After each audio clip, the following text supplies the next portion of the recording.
Eh bien, let's go. Let's go. Bonjour à toutes, bonjour à tous. Bienvenue sur Live Partnership Way.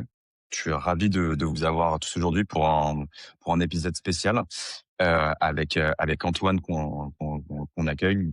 Bonjour Antoine, merci d'être parmi nous aujourd'hui. Salut Hippolyte. Le thème du jour, aujourd'hui, on va parler de sponsoring par un biais ultra particulier qui est celui de l'expérience et l'expertise du coup d'Antoine, puisque le sponsoring est un investissement qui est plus difficile à justifier et pourtant l'un des plus puissants quand il est bien fait. La plupart des entreprises font du sponsoring traditionnel, c'est-à-dire un logo, une visibilité, des impressions et une décision de renouveler finalement au feeling. Un peu comme ce que tu disais, Antoine, il y a quand on préparait cet épisode, beaucoup d'émotionnel. Certains CEO sont passionnés, par exemple, de rugby et donc ils vont investir dedans, mais sans regarder les chiffres, sans regarder réellement concrètement ce que ça rapporte à la boîte. Et donc, c'est un peu tout ce qu'on va regarder ensemble.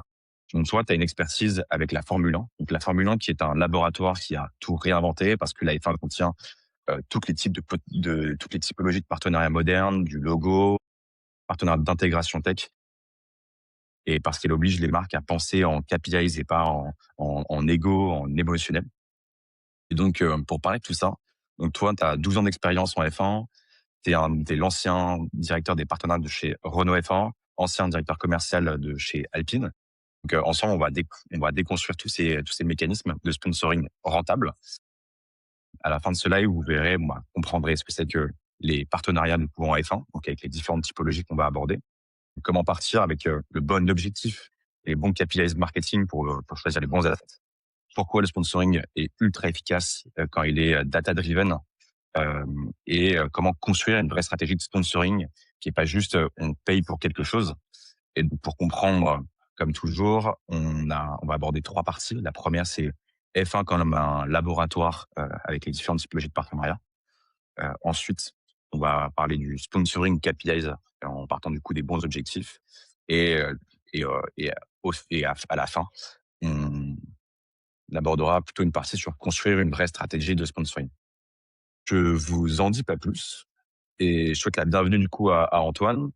Je t'ai présenté rapidement, mais est-ce que toi, tu peux nous faire une petite présentation avec tes propres mots sur ce que tu as vécu, ta carrière et ce qui t'a amené aujourd'hui d'ailleurs à créer du coup ton du coup de conseils. Ouais, bien sûr, merci, Hippolyte pour l'intro. Alors, on va pas parler que de F1.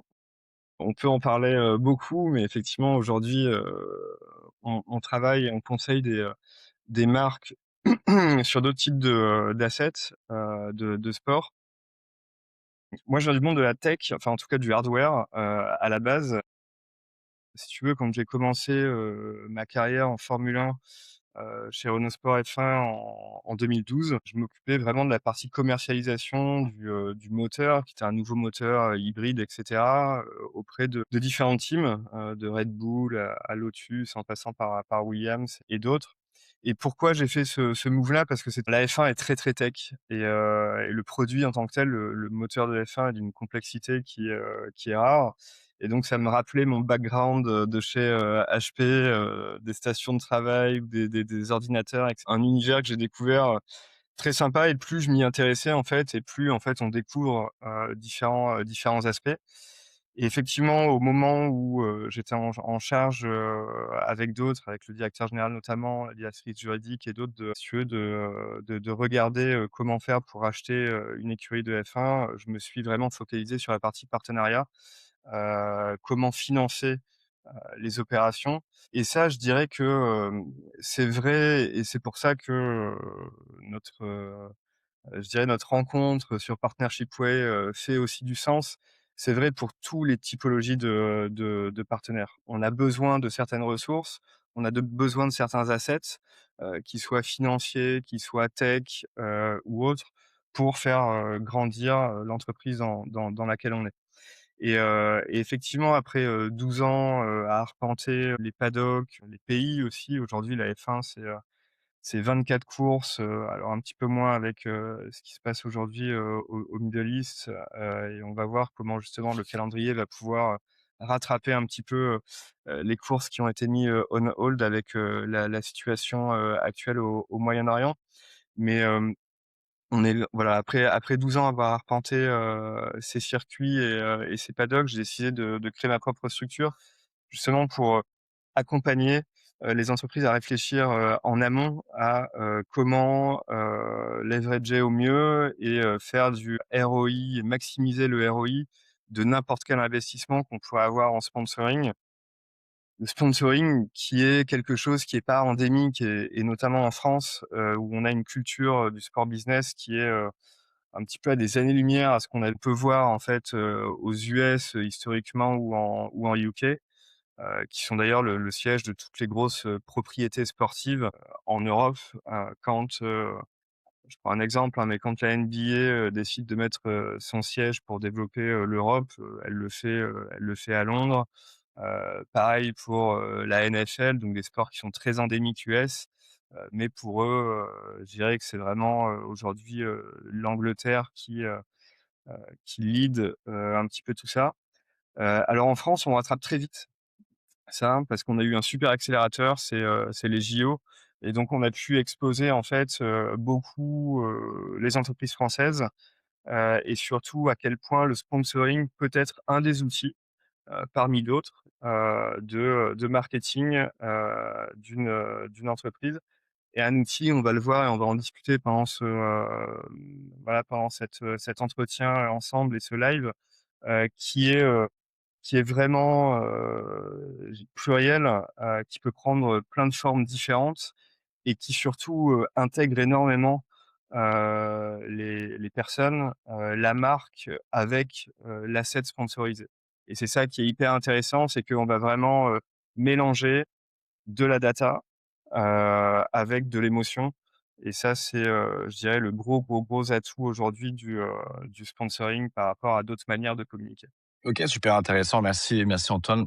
Juste une question là, comme ça à chaud. Quels sont les sports, du coup, les plus intéressants, si tu veux faire une petite rapide, liste, quels sont les sports les plus intéressants, d'une part tu vois, en termes d'investissement, de visibilité et de retour et de l'autre, et bon, ça va sûrement aussi, matcher avec ça, mais quels sont les sports, du coup, qui intéressent le plus les entreprises? Alors, je suis pas normand, mais je vais te faire un peu une réponse de normand, mais, ça dépend vraiment de tes objectifs, en fait.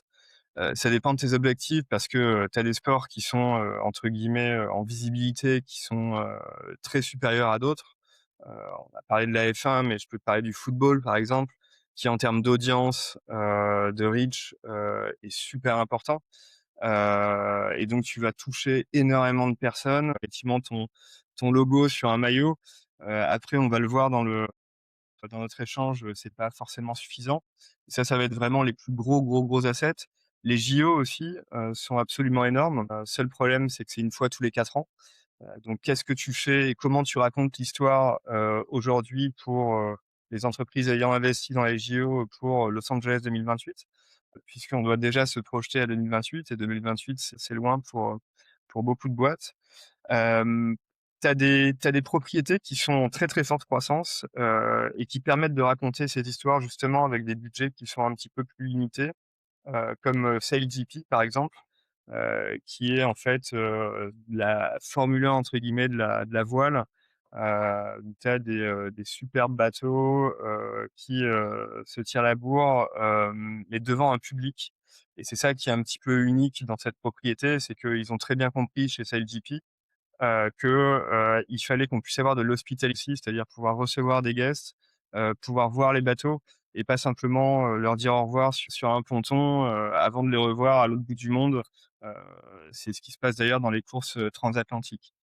Tu plein d'autres assets.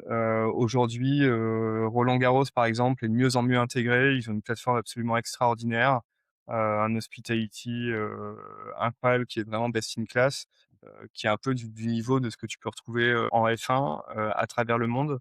Le foot n'est pas en reste et selon le niveau de club que tu vas sponsoriser et cetera, tu vas avoir des tickets d'entrée qui seront vraiment différents ou un accès, à l'hospitality qui va être, vraiment différent.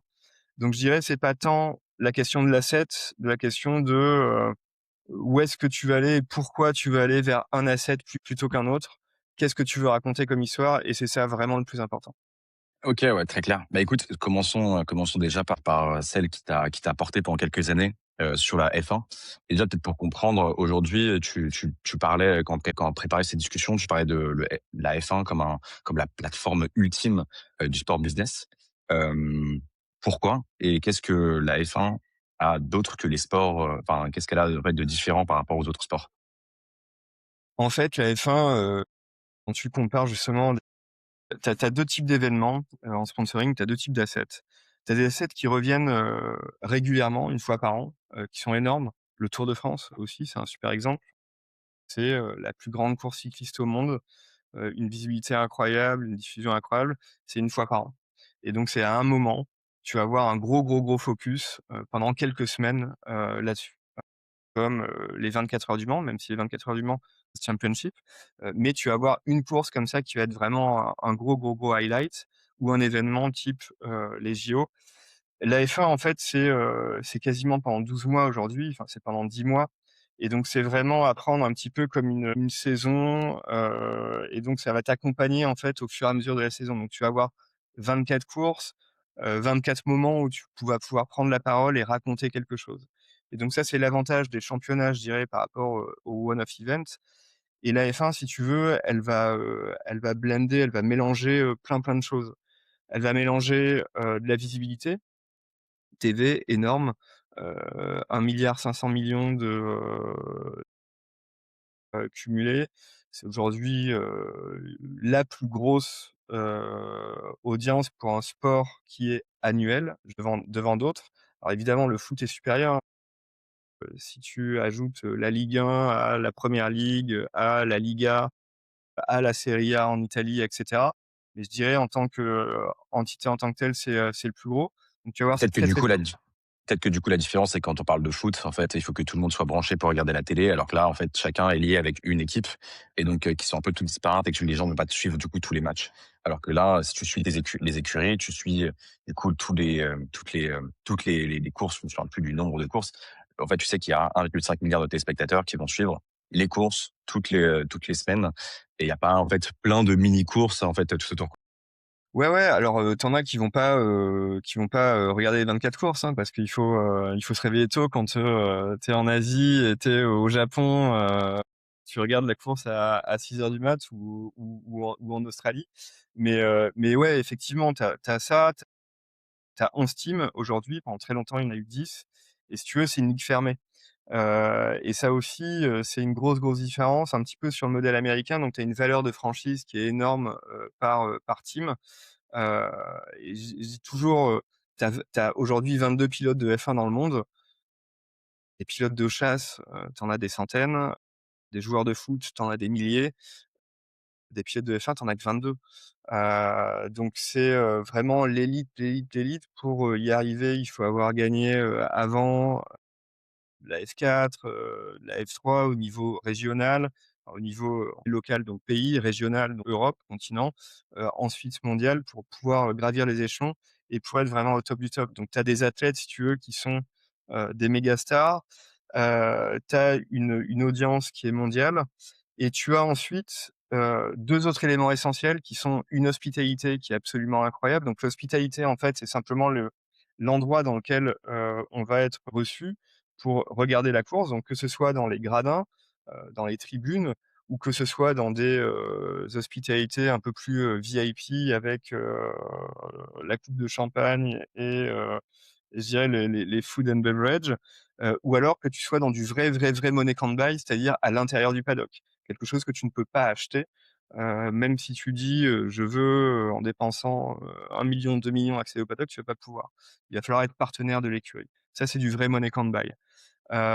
Et ensuite, tu as la partie et la partie tech, on va en revenir, mais tu vois, ce money can't buy, c'est de dire quand tu es partenaire d'une écurie de F1, tu vas pouvoir rentrer dans le garage, juste avant le départ de la course, et voir si, Fernando Alonso ou autre, mettre son casque à peu près, 15 centimètres de toi, filer ses gants et rentrer dans la voiture, avant le départ de la course. C'est un petit peu comme si, en foot, tu disais, lors d'une finale de Champions League: «Venez dans les vestiaires à la mi-temps et heu et soyez, spectateurs de ce qui s'y passe», quoi.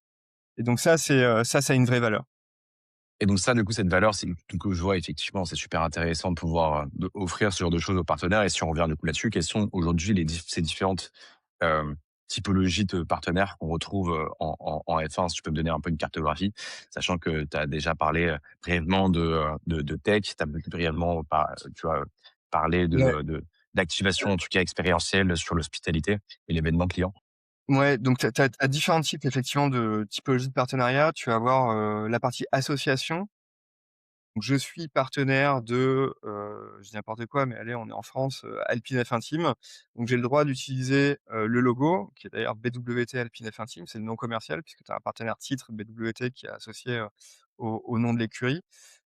J'ai le droit d'associer ce logo à ma marque, et j'ai le droit de dire que je suis official partner. Donc j'ai le droit d'utiliser, si tu veux, cette association. Visibilité, donc droit d'association, visibilité éventuellement voiture, si je suis prêt à payer, aujourd'hui les tickets d'entrée en F1, c'est plusieurs millions pour avoir de la visibilité, voiture. Je vais avoir de la visibilité sur la voiture. Donc sur chacune des courses, chaque fois que la TV, va voir, mon logo, sur la voiture, je vais générer ce qu'on appelle de l'equivalent media value, de l'EMV, qui est en fait un petit peu, si tu veux, le KPI de base à te dire: «Voilà, si j'avais fait une publicité, classique ou de l'affichage, classique, en 4x3 et cetera, voilà combien j'aurais dû dépenser pour avoir cette exposition-là auprès de mon audience. Et donc ça, c'est vraiment un KPI qui est super important, c'est vraiment la visibilité pure. Ou alors je suis sur le maillot, des pilotes ou du team, je vois mon logo et donc je génère en fait une valeur média, que si C'est intéressant. Comment tu calcules cette visibilité? Parce que tu dis, par exemple, l'affichage sur, d'un logo sur une voiture, l'affichage du logo sur un casque, ou sur un maillot de foot. Comment est-ce que tu calcules cette visibilité?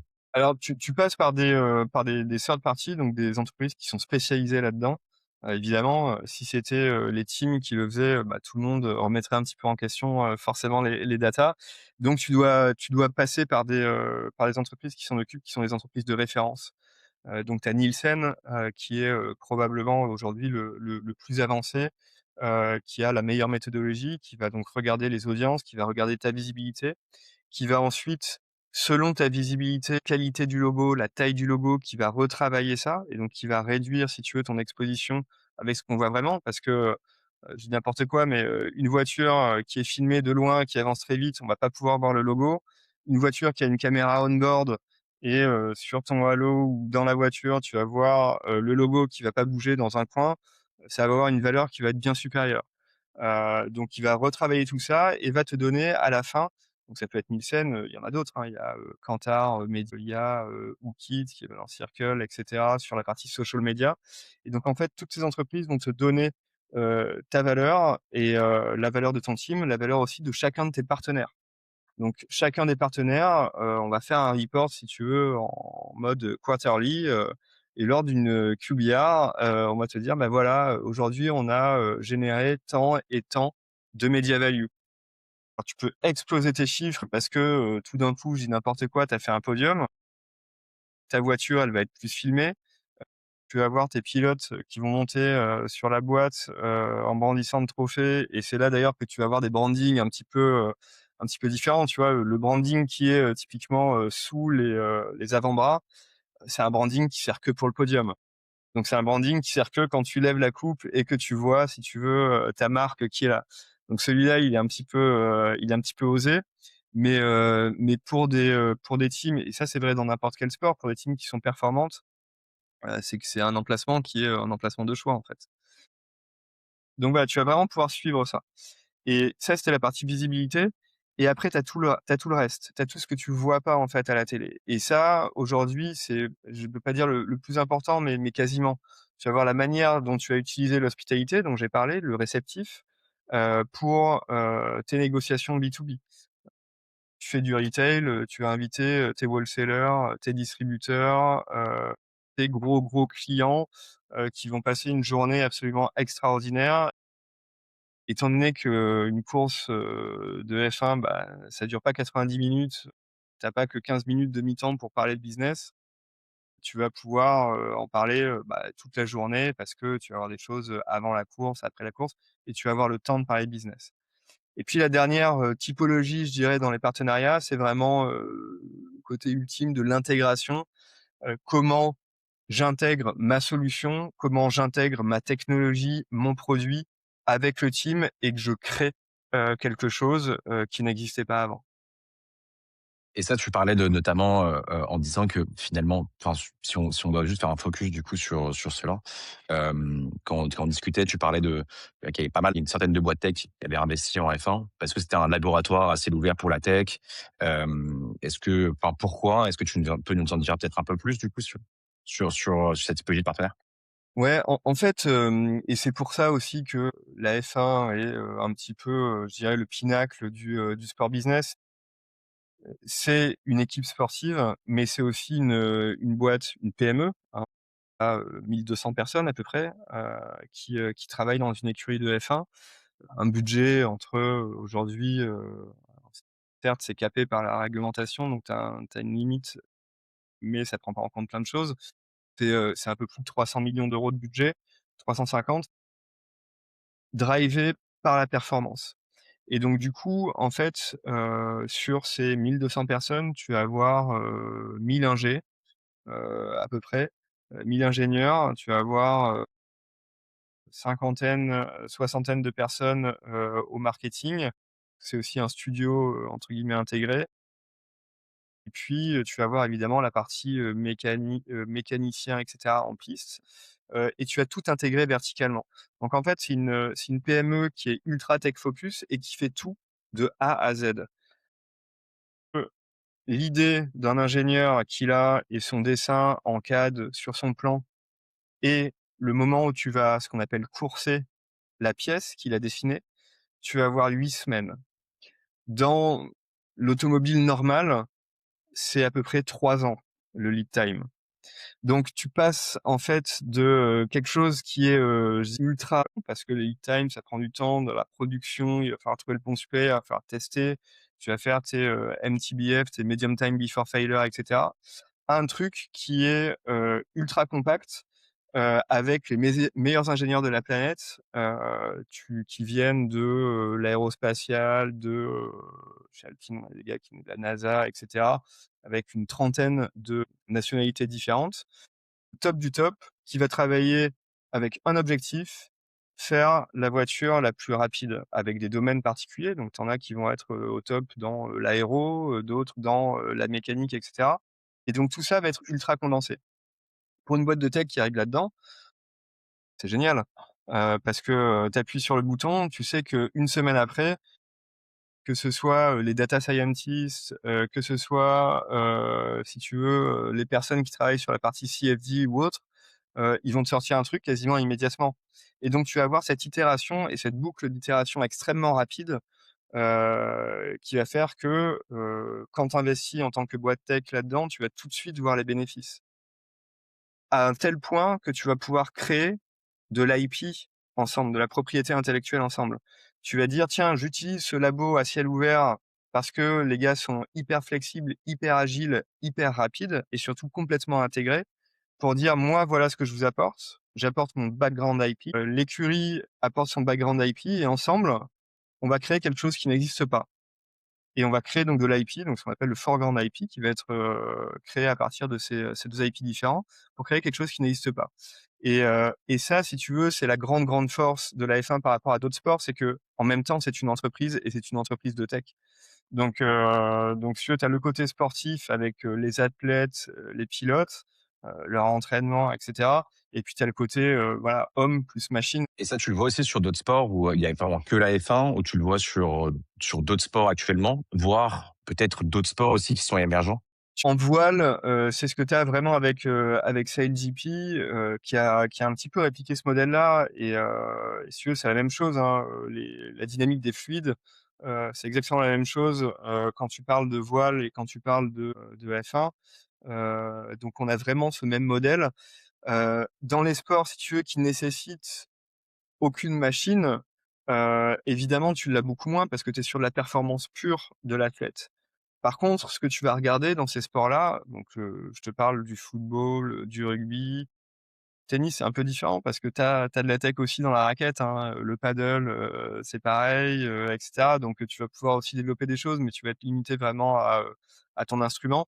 Mais dans les sports où tu as pas du tout de technologie autour, là, ce qui va être intéressant, c'est plutôt qu'est-ce que tu vas mettre en place autour pour faciliter la vie et pour améliorer la performance, de tes athlètes, de tes équipes et surtout qu'est-ce qui est réplicable, toi, en tant que sponsor, quand tu veux raconter une histoire? C'est illusoire de se dire, «Attends, je suis une boîte de tech et du coup, je veux pas investir dans un sport, qui est, uniquement basé sur, de la performance physique ou autre».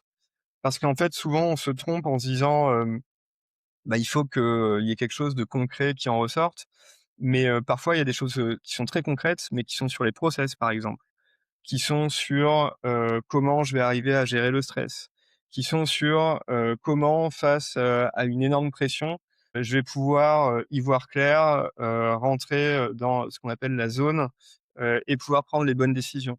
Donc en fait, tu as énormément de choses, que tu vas pouvoir leverager à travers le sponsoring, en fait, qui sont pas forcément visibles, encore une fois, qui sont pas simplement le logo sur le maillot, mais qui sont comment j'emmène le sport dans mon entreprise.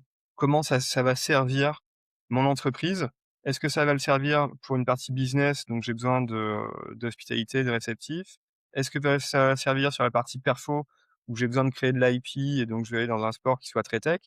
Est-ce que j'ai simplement besoin d'inspiration et de côté RH, culture, CSR, donc RSE pardon en français, et là je vais avoir aussi d'autres sports qui vont être, excellents pour développer ça.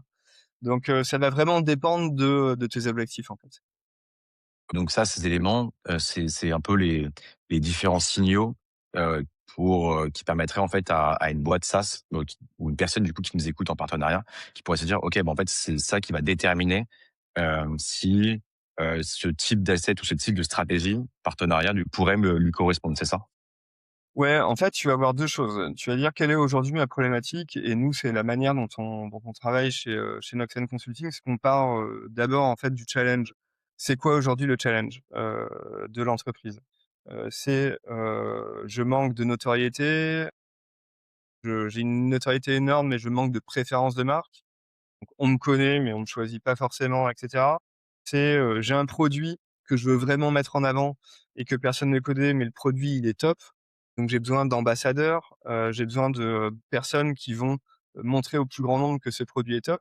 Si je peux le faire dans cet environnement extrême, alors je peux le faire dans, le business au day to day.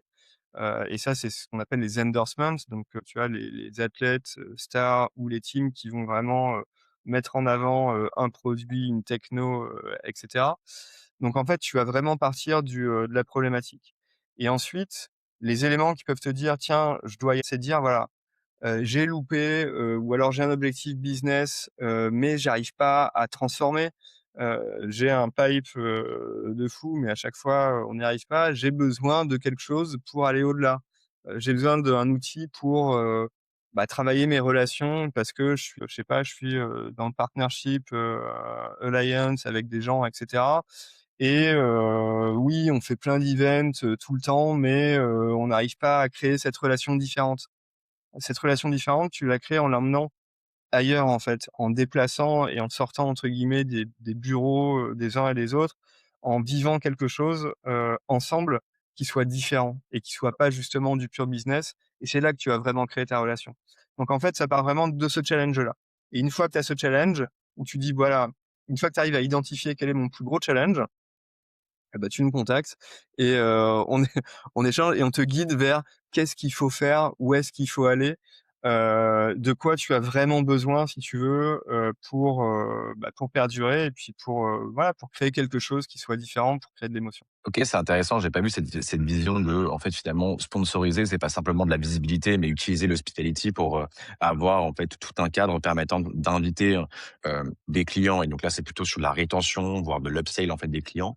De pouvoir, alimenter, du coup, ton pipe, de dire: «Bon, bah, finalement, tu vas inviter les heu, gros revendeurs, distributeurs ou clients que tu essaies de signer pour passer un bon moment, créer du coup une relation et que c'est pas, en fait, ouais, donc en synthèse, c'est pas juste, en fait, de la visibilité, c'est, en fait, te donner plein de cartes qui vont aider les différentes équipes, que ce soit du marketing, pour de la visibilité, pour faire des photos avec les logos qui sont sur les manches avec le trophée, notamment en F1. C'est c'est plutôt pour la visibilité, c'est pour aider plutôt les commerciaux finalement à signer en leur donnant du coup le meilleur terrain de jeu, le meilleur cadre pour impressionner et créer du lien du coup avec les clients opportunités et partenaires. Et de l'autre, il y a aussi cet aspect produit tech, donc de finalement développer, bon, notamment pour la F1 et pour les courses de bateau, donc CLGP, donc un territoire tech pour pouvoir développer de l'IT. OK, c'est super intéressant. Tu peux même aller au-delà, tu crées un business club, en fait. Donc, si tu veux, oui, ça va être intéressant pour ta boîte d'inviter tes clients et ton business network, tes key stakeholders et cetera, mais tu vas pouvoir créer un business network. En moyenne, un gros club de sport, c'est une cinquantaine, soixantaine de boîtes et cetera, et tu vas rentrer dans ce business club et évidemment, c'est plus facile, je dis n'importe quoi, hein, mais je suis, une boîte, de SaaS, qui est un solution provider sur tel type de truc, bah, si tu te retrouves à côté, du CTO, d'un prospect, client qui est lui aussi partenaire, si tu veux, du même club, ou, du même team, bah, évidemment, tu crées des relations qui sont un petit peu différentes avec ce qu'on appelle du vrai quality time. C'est-à-dire que tu vas pas être uniquement en meeting lors d'un, RFP, RFQ, à devoir pitcher, pourquoi, toi et pas quelqu'un d'autre, mais tu vas avoir le temps d'échanger vraiment sur ces problématiques et cetera, et c'est de là que, bah, vont sortir souvent les bonnes solutions et tu vas créer cet écosystème un petit peu business si tu veux, et ça, c'est hyper intéressant, ouais.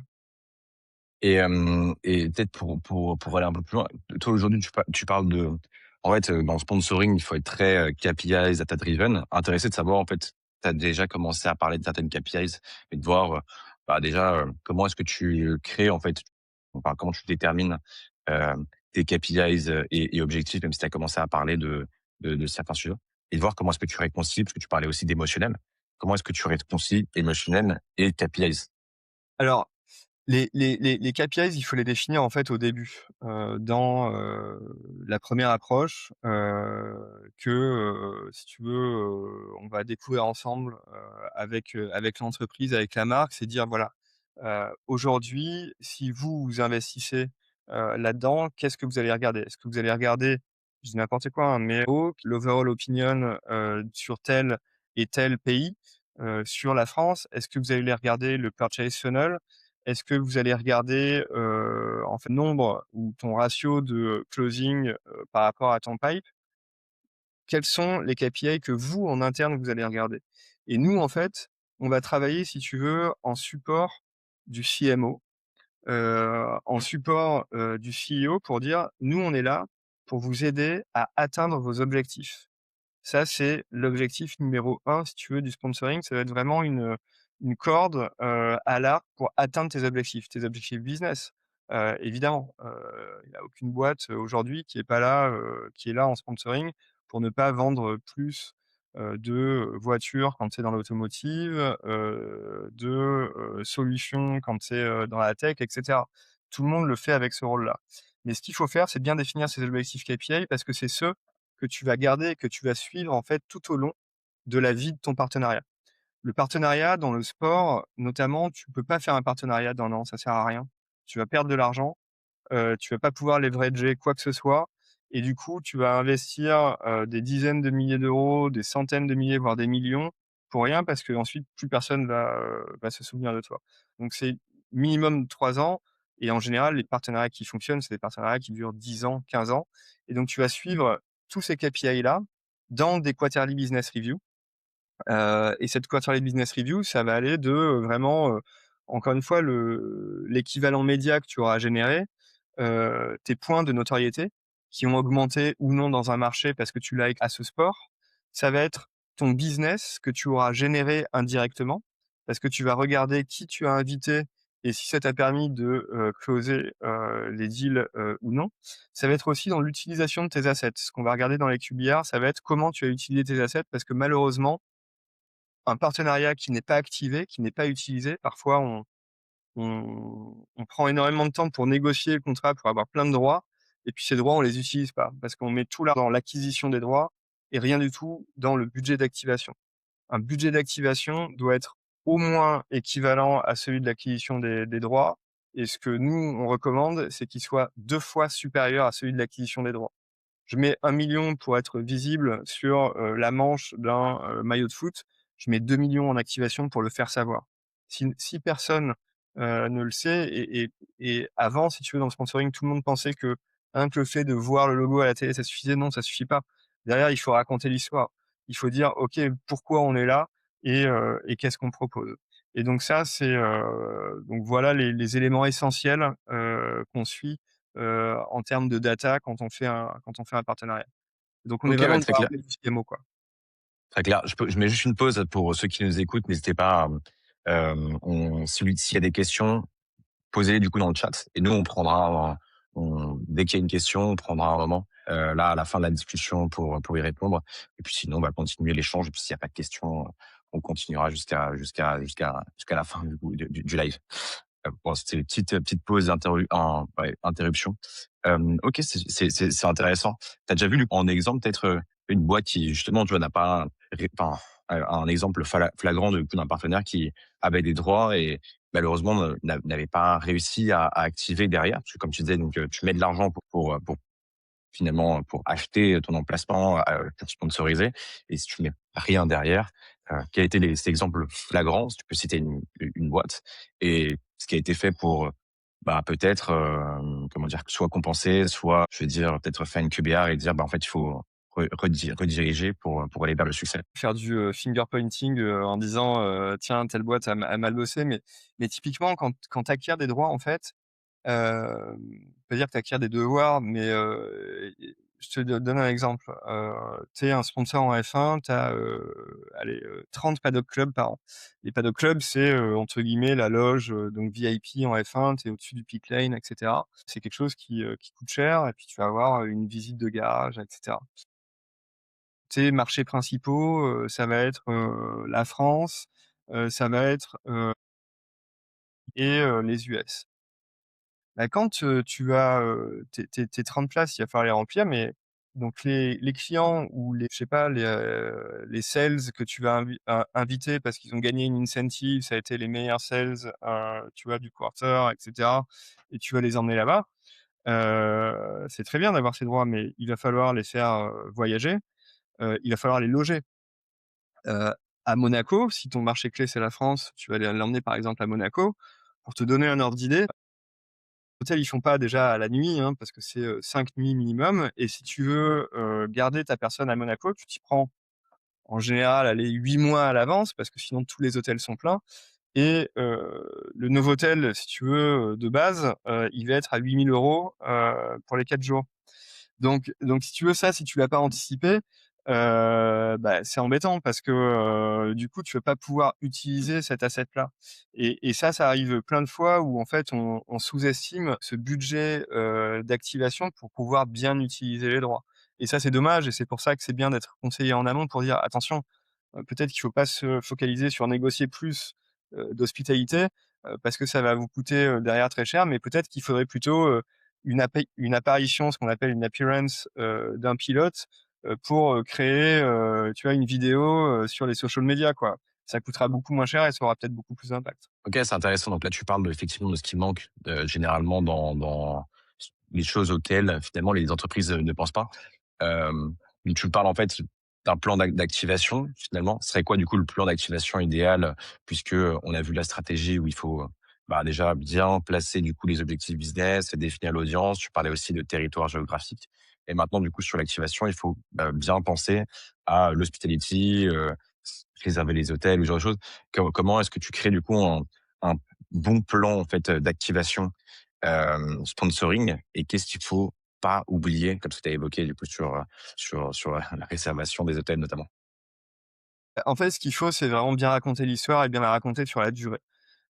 Si tu veux, tu as souvent tellement d'excitation, quand tu rentres dans un partenariat parce que, c'est n'importe quoi, hein, mais tu es, sleeve, jersey, donc tu es sur le maillot, sur la manche, du PSG, par exemple. Bon, bah, il y a une excitation qui est incroyable dans toute la boîte, et tu vas vouloir en faire des caisses et cetera. il faut penser à ce que tu vas faire dans le temps surtout et donc penser à cette temporalité-là.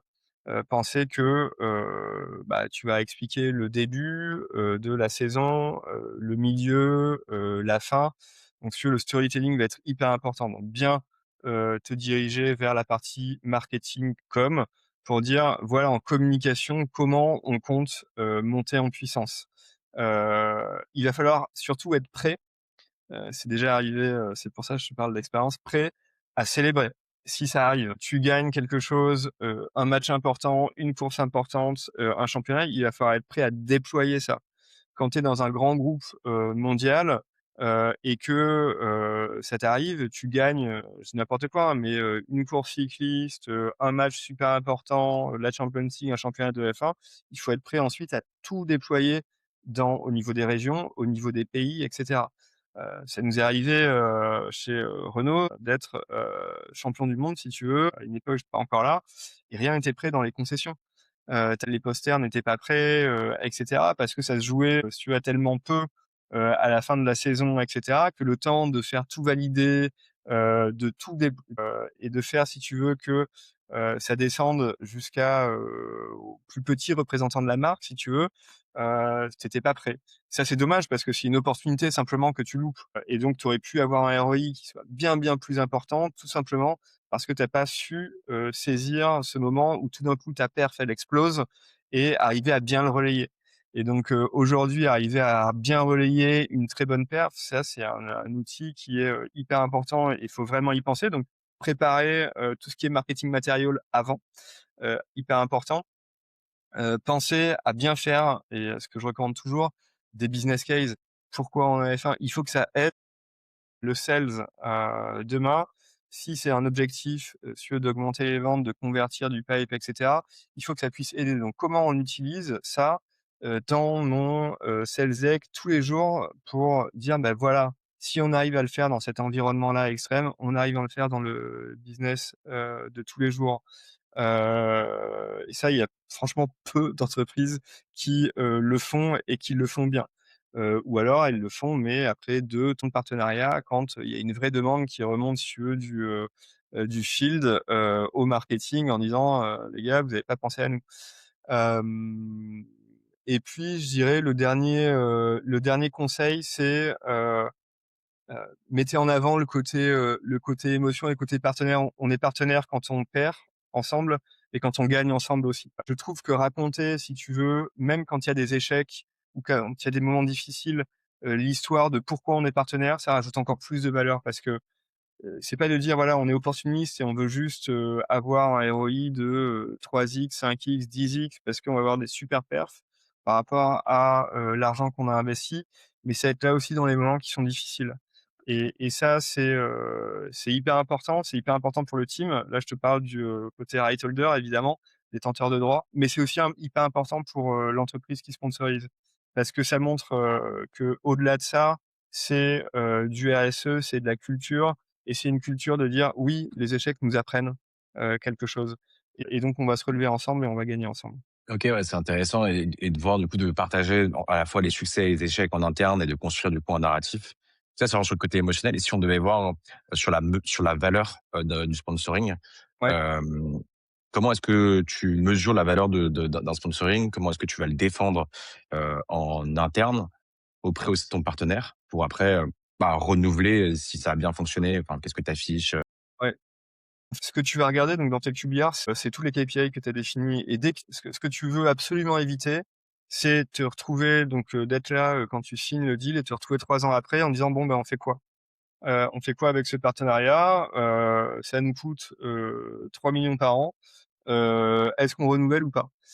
Si tu te poses la question à ce moment-là, c'est-à-dire dans ton contrat, tu vas avoir une fenêtre, si tu veux, pour, étendre ton partenariat, donc 3 mois avant la fin. Tu as mal fait ton job, avant, et tu l'as pas suivi et tu l'as pas fait évoluer au cours du temps. Chacun des teams avec lesquels que tu vas sponsoriser est flexible. Encore une fois, c'est des PME, même si elles sont extrêmement visibles, extrêmement exposées, avec des stars et cetera, ça reste des PME et qui sont toutes flexibles. Nous, ça nous est arrivé plusieurs fois dans des contrats de dire, voilà, tu as une visibilité, à un endroit sur la voiture, par exemple. On voit que, la visibilité générée, elle est pas au rendez-vous. Parce qu'en définitive, en on-board caméra, on va utiliser une caméra qui est, gauche plutôt que la caméra centrale à l'eau et cetera. Et bah, du coup, on va adapter ça pour que, le partenaire ait beaucoup plus de visibilité pour être justement, à nouveau on track et de dire: «Bah, l'investissement que j'ai mis, je sais qu'il va me rapporter au moins, 2x, 3x». Heu Jamais 200 fois, l'investissement initial parce que sinon toutes les entreprises ne feraient que du sponsoring et pas de médias traditionnels donc si un jour il y a quelqu'un qui vous raconte ça, c'est que, c'est que c'est pas vrai. Mais en tout cas d'être dans ces ratios-là, donc tu vas pouvoir réajuster en cours et tu vas regarder aussi comment tu vas l'utiliser, comment tu as utilisé tes droits. Quelqu'un qui n'utilise pas ses droits, c'est un partenaire qui n'est pas engagé, et là, si tu veux, c'est plutôt la team, «CX», entre guillemets, tu vois? Qui doit être là en disant: «Attends, comment ça se fait qu'ils sont pas engagés? Comment ça se fait qu'ils viennent pas, voir les matchs, qu'ils viennent pas sur les courses et cetera?» Il y a un souci. C'est hyper important qu'il y ait de l'adoption. Si tu as pas d'adoption, dans la marque qui investit, si tu as pas une conviction que ça sert à quelque chose, ton deal, il est mort, il sera jamais renouvelé, jamais upsellé et ça, c'est le pire parce que chacune des parties aura investi de l'argent, dans la relation et se quitter après, 2-3 ans, c'est un peu dommage. Et ça, tu as des exemples du coup de KPIs précis ou de droits précis du coup à suivre? Si bon, admettons, si on se projette et tu es en train de faire un rapport, en fait de ton QBR que tu dois présenter à la fois en COMEX de côté interne et tu dois présenter à ton partenaire. Qu'est-ce que tu présenterais par exemple? Tu vas faire 2 choses, donc tu vas faire, effectivement d'un côté donc la visibilité. Première chose, est-ce que d'ailleurs tu as des KPI pour ça, c'est Equivalent Media Value? Ensuite, l'utilisation de tes droits, comment ça a été utilisé? Ou quelle typologie de, clients tu as pu, inviter et cetera? Le reach de toutes tes campagnes, le reach média, social media, engagement, et cetera pour, voir justement, bah, est-ce que ça a suscité plus d'intérêt? Tu peux aller beaucoup plus loin, hein, sur le purchase funnel et cetera. Donc en disant vraiment, voilà, par rapport à quelqu'un qui a été exposé au partenariat et quelqu'un qui ne l'a pas été, est-ce que ton sentiment vis-à-vis de cette marque-là, a changé? Est-ce que tu as envie de utiliser, de tester ces produits plus qu'un autre?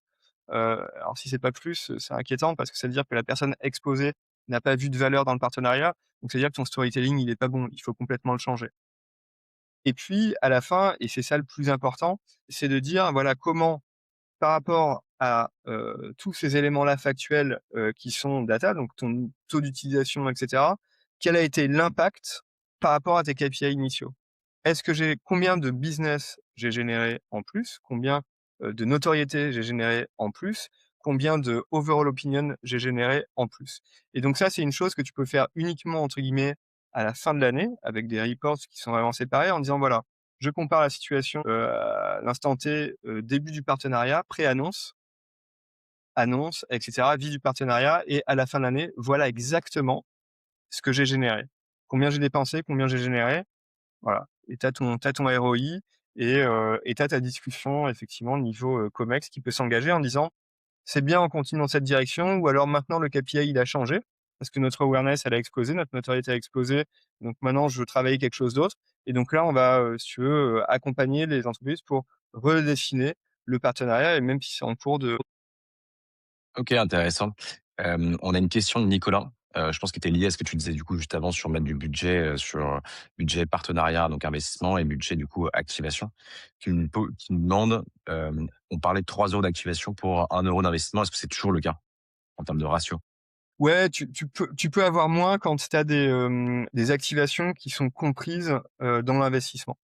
Donc je te dis n'importe quoi, mais par exemple, aujourd'hui, tu as beaucoup de teams de F1 qui sont des agences marketing intégrées et donc du coup, dans ton package, tu peux négocier d'avoir une partie de l'activation qui est déjà intégrée. Donc la création de contenu, par exemple, ces choses-là qui sont déjà intégrées.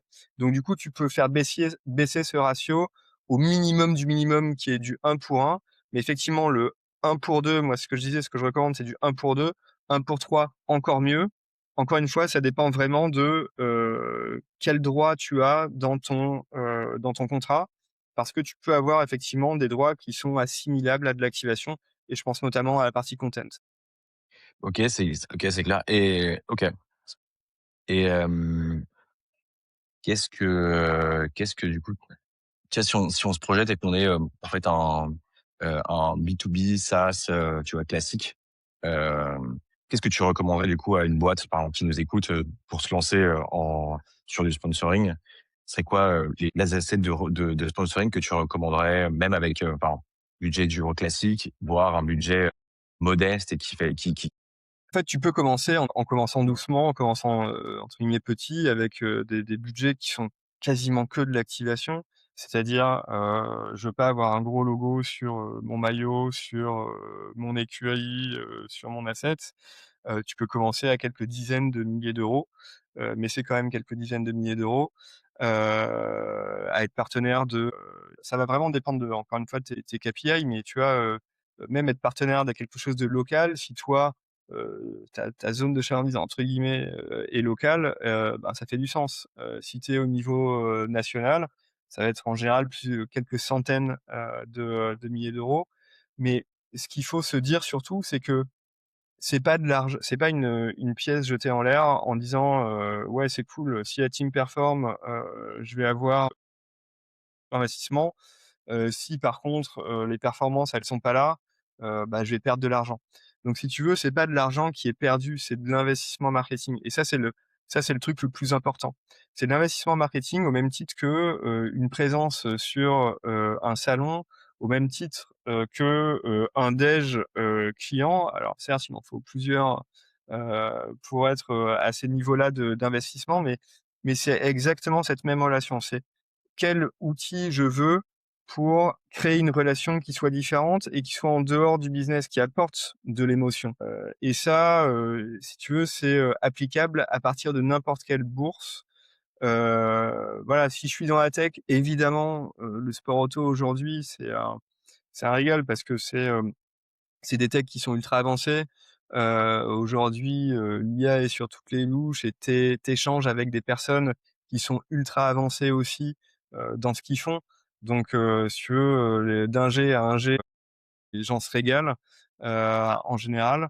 C'est pour ça que tu as autant de boîtes qui ont investi là-dedans. C'est pour ça que tu as, Claude, qui, est avec Anthropic, partenaire de Williams F1. C'est pour ça que, tu as plein d'autres grosses boîtes, de l'IA qui regardent. C'est pour ça que tu as Microsoft qui est là. C'est pour ça que CrowdStrike en cybersecurity, est même partenaire de Mercedes, F1, enfin shareholder, à travers George Kors, donc son CEO qui a pris une participation, dans l'écurie, parce que tu crées quelque chose d'unique. Et ça, dans le sport auto, tu as oui, tu as la F1 qui est le pinacle et tu as d'autres sports, auto. Tu as, l'endurance avec, évidemment les 24 heures du Mans. On a la chance d'avoir une des courses les plus mythiques, en France avec 350 000 personnes qui viennent, pour voir cette course, donc qui viennent sur place et qui est une des courses du ce qu'on appelle le Triple Crown, la triple couronne. Tu sais, c'est, avoir, gagné Monaco en F1, les 24 heures du Mans, et les 500 miles, d'Indianapolis. Et donc si tu veux, c'est la quête ultime pour un pilote, c'est d'avoir ces 3-là. Donc on a cette chance-là.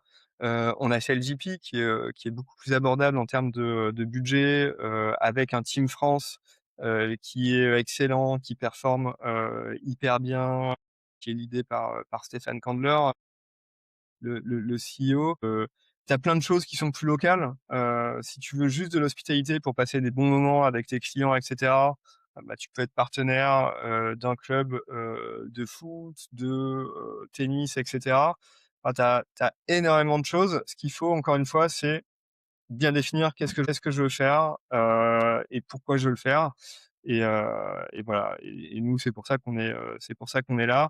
C'est pour ça qu'on travaille avec ces marques-là dans un modèle qui est aussi un peu unique. C'est-à-dire que nous, on travaille avec les, détenteurs de droits. Donc la marque qui nous contacte, si tu as pas, un gros consulting à faire ouais, en tout, on va les conseiller entre guillemets «gratuitement» puisque nous, notre modèle de rémunération, c'est sur les détenteurs de droits. C'est les détenteurs de droits qui nous demandent de leur amener des marques. Donc tu as ouais, tu as vraiment tout. Je dirais de 50 000 € à 50 millions pour un partenaire titre. Tu as absolument tous les budgets en sponsoring. Donc n'ayez pas peur et voilà. Aujourd'hui, c'est tellement, drivé par la data qu'1 € investi, si tu veux, heu te génère un retour sur investissement qui est bon. On a 2 questions qui sont assez similaires, de Nicolas. Sur voit du coup sur le chat. Puisqu'on a, 1 question qui est, «Bonjour à tous les 2. C'est notamment ce qui pousse les marques à quitter le sport traditionnel et raconter des histoires avec des nouveaux formats sport, peut-être moins visibles, mais plus de communautés engagées et d'émotions». Donc il parle de e-sport, échecs, poker, sport atypique, athlètes individuels. Donc en demandant du coup quel est ton avis du coup sur le sujet? Et on va aussi compiler avec la deuxième, avec la question du coup d'un autre Nicolas, Nicolas Melin qui demande: «Merci pour ces retours, très intéressants. Quelles sont les grandes nouveautés du sponsoring ces dernières années?» Donc, e-sport, art, événements locaux. Alors e-sport, je continue d'ailleurs beaucoup travailler en e-sport et je continue, beaucoup, notamment quand on était, avant chez Ono et avec Vitality qui est, une des, plus belles équipes e-sport, en Europe et clairement la plus belle en France sur certains jeux, évidemment et on en voit d'autres, hein, sur Gentlemate, de Squeezie ou d'autres qui grossissent. Des événements aussi qui sont différents avec le GP Explorer notamment qui a été un carton. Pour la petite histoire, Squeezie, vient pour la première fois en F1 chez Alpine F1 dans nos paddocks, dans notre garage et c'est là d'ailleurs qu'il a l'idée de se dire: «Mais attends, c'est extraordinaire comme environnement, il faut qu'on fasse quelque chose». L'année d'après, il avait fait avec brio et ouais, il y a des nouveaux en fait, le sport traditionnel sort du broadcast classique TV, parce que c'est trop long, parce que, aujourd'hui, on a un temps d'attention qui a vachement diminué et donc, on a beaucoup plus de formats, beaucoup plus short, qui arrivent. Donc oui, aujourd'hui, c'est plus intéressant selon moi et ton ROI est meilleur, quand tu vas aller vers de l'endorsement, d'athlètes, de l'activation de droits, c'est-à-dire uniquement avoir le droit d'association, pouvoir utiliser le logo, sans forcément avoir de la visibilité, sur la voiture, sur le maillot. C'est plus intéressant si ton asset est bien maîtrisé, d'aller justement sur, les réseaux sociaux, d'aller sur de l'hospi, et cetera. En e-sport, il y a eu une grosse croissance. Ensuite, ça a été difficile. Pendant des années, les teams de e-sport, perdaient de l'argent et donc c'était backé par des gros UC et même les gros events, si tu veux, malgré le fait qu'il y a un énorme engouement populaire, on avait du mal à monétiser ça. Aujourd'hui, ça a changé. Aujourd'hui, tu as des gros partenaires qui viennent, en front jersey, exemple de Leclerc, là récemment chez Vita encore une fois, qui est, donc en gros sponsor, maillot et cetera, où on arrive à avoir enfin je dirais un break even, et où on arrive à générer de l'engagement. Aujourd'hui avec, Twitch et avec, d'autres plateformes, tu es beaucoup moins dépendant des médias si tu veux, traditionnels et c'est pour ça que tu peux avoir des plus petits deals, en termes d'assets acquis, mais avec une beaucoup plus grosse visibilité. Donc e-sport, ça marche effectivement très fort en France. Alors évidemment, je te parle même pas, là, je travaille beaucoup avec, justement la Corée, mais bon, en Corée, c'est des méga stars. En Chine aussi, tu as des énormes teams aux US aussi. Encore une fois, ça dépend des jeux. Tu as des jeux qui, au début ont été timides et ensuite ont explosé, Rocket League par exemple. Là, tu as RCLS, qui arrive au Paris Major en mai, prochain justement. Michelin vient d'annoncer, un gros partenariat avec, Rocket League, avec le premier major à Boston et le prochain à l'Accor Arena. À l'Accor Arena, sold out, super content et cetera. Tu as un engagement qui est très fort. La difficulté avec l'e-sport, c'est d'arriver à targeter, les bonnes personnes. Autant, tu vois, dans le sim racing, tu as des gens qui sont un peu plus âgés, qui ont beaucoup de moyens parce que, un équipement de sim racing, ça vaut entre 10 000 et 70 000 €, si tu veux le full équipement et donc tu as des gens qui sont un peu plus âgés et donc du coup, vis-à-vis de ta marque, ça dépend ce que tu fais évidemment, mais vis-à-vis de ta marque, tu vas pouvoir être plus engagé avec ta marque. Le problème, c'est que dans le e-sport, si tu vas être trop jeune, entre guillemets, ça va être, voilà des, ados, des, lycéens ou des étudiants, qui vont pas forcément avoir une force, un pouvoir d'achat ou je dirais une intention, qui va aller vers ta marque. Donc pour ta marque, en fait, il va falloir bien que tu regardes, voilà, quel type de jeu, quelle est la team, que tu demandes bien les datas aussi de ta fanbase, quand tu t'adresses, à la team parce que ça, toutes les teams ont, des datas sur leur fanbase, comment elle est faite, la démographie. Et après juste pour finir sur la deuxième question par rapport aux événements, oui, il y a du local qui revient très fort, des événements locaux qui reviennent très fort, parce que justement, il y a cette approche RSE aussi de dire, il faut encourager, le tissu économique, local et ça, je trouve ça vraiment très bien parce que tu peux avoir un accès, si tu veux, quand tu fais du local très, très important. Tu vois, on travaille là avec des festivals de cinéma, tu as des choses extraordinaires que tu peux vivre. Un dîner avec, des stars de ciné, à ta table que tu aurais jamais pu avoir, en étant, je dis n'importe quoi, hein, mais, partenaire du festival de Cannes. Alors oui, tu aurais fait une montée des marches sur le tapis rouge, mais tu aurais pas pu, dîner avec, si tu veux, le talent, que tu adores. Donc ça marche très, très fort et le troisième point, la partie art. Alors la partie art, oui, c'est bien si tu arrives à avoir l'asset qui est money can't buy justement. Donc la visite, privée ou autre, la techno derrière, est-ce que, tu vois, pendant longtemps, j'ai travaillé aussi sur des choses, sur de la NFT, heu, voilà, qu'on a lancé, des tokens qu'on a créés et cetera. Donc ça aussi, c'était intéressant parce que complètement différent ou de l'art génératif. Là, on travaille sur des choses autour de ça justement avec, Heu, avec, voilà, pas discloser, mais, on travaille là-dessus. Donc ça peut arriver, il faut simplement trouver quelle est la valeur qui génère de l'émotion et ça, c'est le plus important. Quelle est l'expérience qui va générer de l'émotion? Pour conclure du coup tout ça, si tu devais donner un conseil à une personne qui nous écoute et qui envisage de lancer son sponsoring, ça serait quoi? Le conseil, c'est bien se poser sur, se recentrer sur, encore une fois, quels sont mes objectifs, mais mes objectifs d'entreprise. Pas mes objectifs dans le sponsoring, mais mes objectifs d'entreprise.